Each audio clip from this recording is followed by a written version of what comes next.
Oh my god, they're making a new No More Heroes game that's exclusive to the Switch. Oh my god, this series is coming back. I mean, I love the first game. I mean, there's no way this game can disappoint. The first game was awesome. Oh, dude, Jump Force looks so freaking cool. Oh, they even got Yugi in on this. That's the one character I wanted in this game. You know, I never heard of this Black Clover show, but this character looks sick. Oh, this game cannot disappoint. I cannot wait to play it. I can't believe this is happening. Kingdom Hearts 3 is actually happening. The joke is dead. I mean, these levels look massive, and the animation is almost Pixar quality. I cannot wait to see how the Xehanort Saga is going to wrap up. There's no way it could disappoint. It's got to end on a satisfying no. It can't disappoint, right? Right? Yeah. So far, 2019 has not been kind to me. The Game of the Year. I'm sure we all know what that's all about. Every year, one game out of millions gets this crowning achievement. And that's what the Game Awards are all about, rewarding the best of the best, the top of the class, the cream of the crop. Fuck the Oscars, you know? Fuck the Oscars! Fuck you! I'll tell you! This is bullshit! Even past that, each of us, no doubt, has that one game that we've played that we hold higher than the others. A personal game of the year, so to speak. I know some people don't really see the point in this, but it's always been fun to look back on the year to find out what games that you played were your favorite. Recently, for me, it's the games that come out of nowhere that takes the cake every single time. At the risk of sounding like a hipster, they're the games that I tend to know nothing about, games that I buy either through passive curiosity or as an impulse. Seventh Dragon 3, Hat in Time, Ni no Kuni 2, these are all recent examples of this. Like, yeah, Breath of the Wild is great and all, but does that game got jazzy penguins? Yeah, I didn't think so.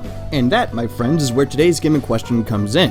This game originally released May of last year, but we've only just recently received it this February 12th, to be exact. The only reason why I know about that is because this game came out on my birthday.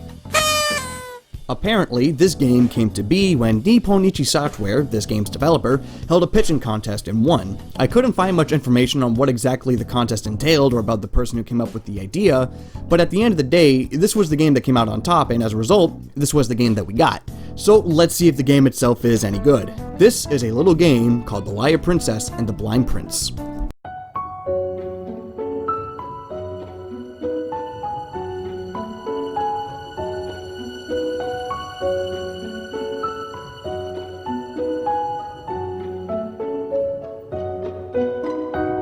You know, with a title like that, you'd think it'd be about a princess that pulls pranks on the prince all the time. Like a cute love story where the princess shows her affection by messing around with the prince. I think that would have been a cute idea, but I could not have been more wrong. Once upon a time, in a monster-infested forest, there was a wolf with a beautiful voice who sang to the moon every night, high up on a cliff.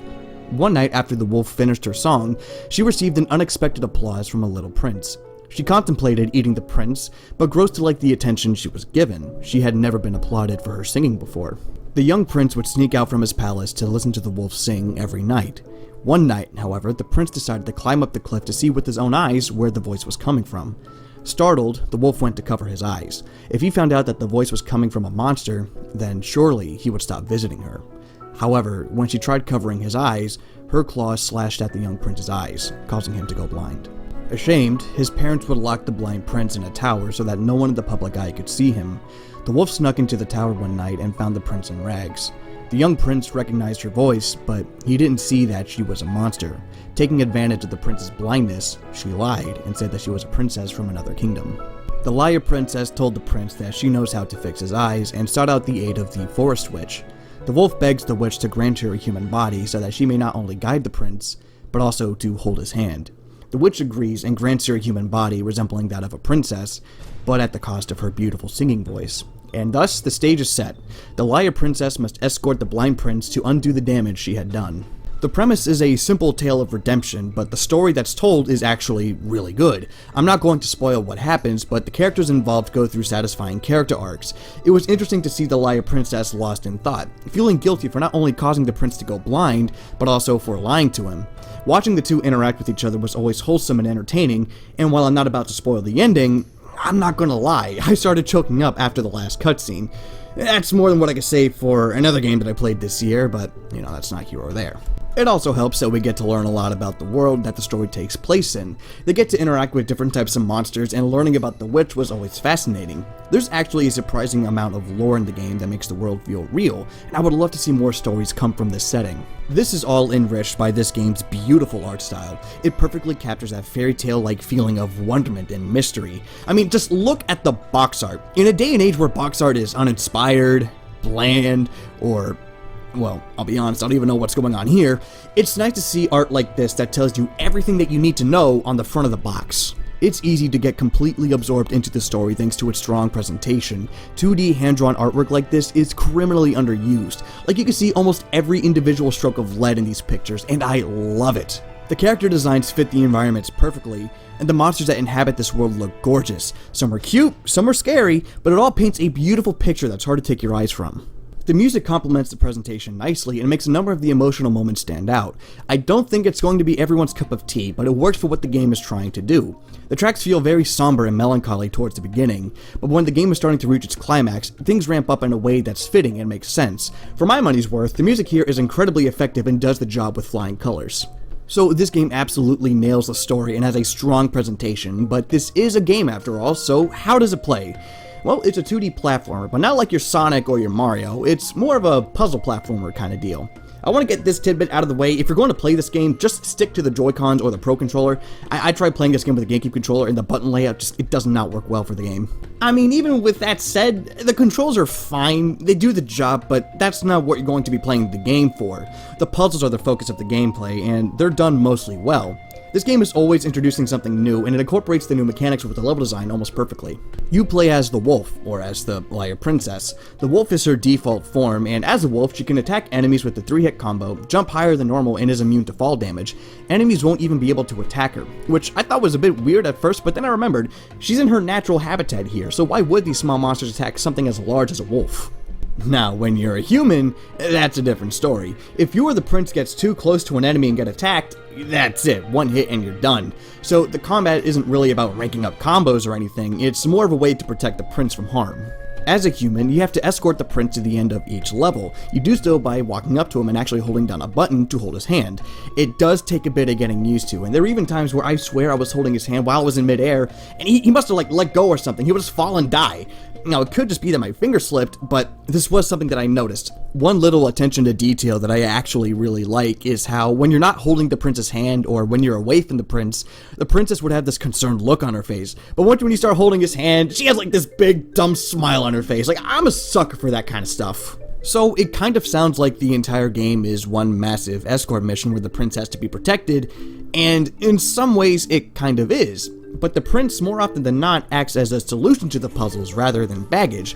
You can tell the prince to walk a certain distance, have him stop in his tracks, and even pick up items. And this is where I think the game shines. It's how it integrates the story and the gameplay together. Like, you can just watch all the cutscenes to find out what happens next, but you'd be missing out on the actual journey, and that's the important part. I grew attached to the prince, I'm not gonna lie. When I got to a new area, I would explore it first as the wolf to take care of any potential threats and go back to him when it was safe. And whenever he would just fall flat on his face, it made my heart melt. Now, with that said, there was this one part towards the very end of the game that really frustrated me because it felt like as if there was way too much out of my control, and as a result, the prince would keep dying. There were also some moments where it felt like as if I was blindsided by enemies and just died just like that. These didn't really happen often in my playthrough, but it is something worth bringing up. As for the level design itself, I think it's pretty good. I'm not about to oversell it and say that it's some of the best level design in any 2D platformer, but it's filled with enough clever moments that gives the brain the oh so precious dopamine fix. Moments where you look at something and it clicks and makes it go, aha!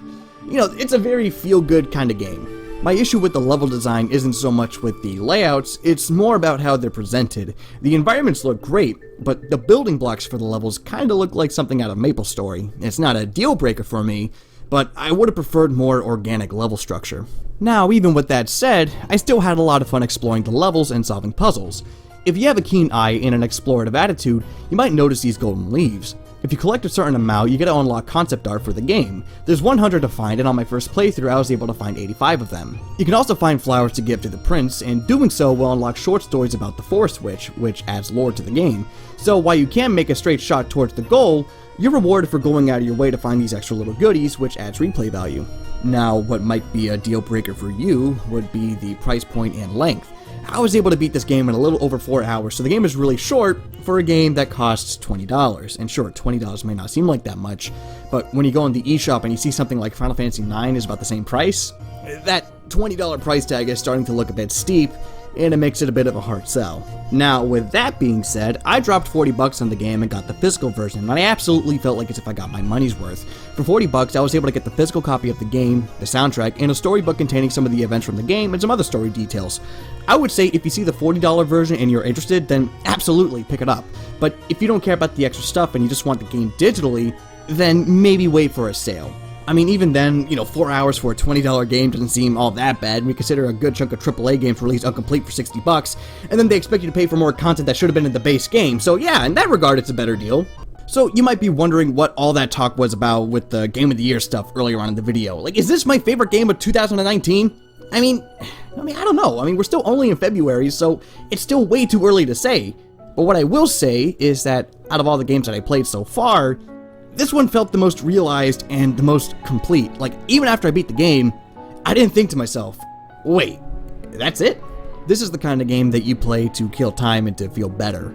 For me, I had a rough week at work, and one night in particular was soul-crushing. I have insomnia, so to say that I have trouble sleeping is a bit of an understatement.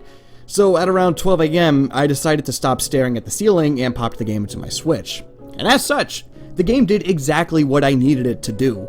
Sure, I was able to beat it in one sitting, but this game helped me through a rough night. A night where I was contemplating doing something very, very stupid. After I beat the game, I decided that I wanted to make a video about it. This game helped me make it through a rough night, so if I could introduce this game to someone else who might need it, then I absolutely want to do so. Yeah, the game is short, it doesn't have the deepest mechanics, but this is a game that has a very specific job, and it does that job very well, and as such, it feels complete. This game is as long as it needs to be. It knows what it is and does exactly what it sets out to do. It's a little rough around the edges, it's far from perfect, but if you need something to kill time and you want to experience something that's wholesome and sweet, then I absolutely recommend it. Again, $20 is still a bit steep, but trust me, you can do so much worse. It feels good to have a game that came out this year and not feel completely disappointed by it. Even still, the year is still young, and there's still a lot of great games to look forward to. Like Devil May Cry 5! Oh my god, the game looks awesome! Yeah, I enjoyed DMC and all, but, that's a guilty pleasure, but, it's great to have this cast of characters back. There's no way this game could... Fuck!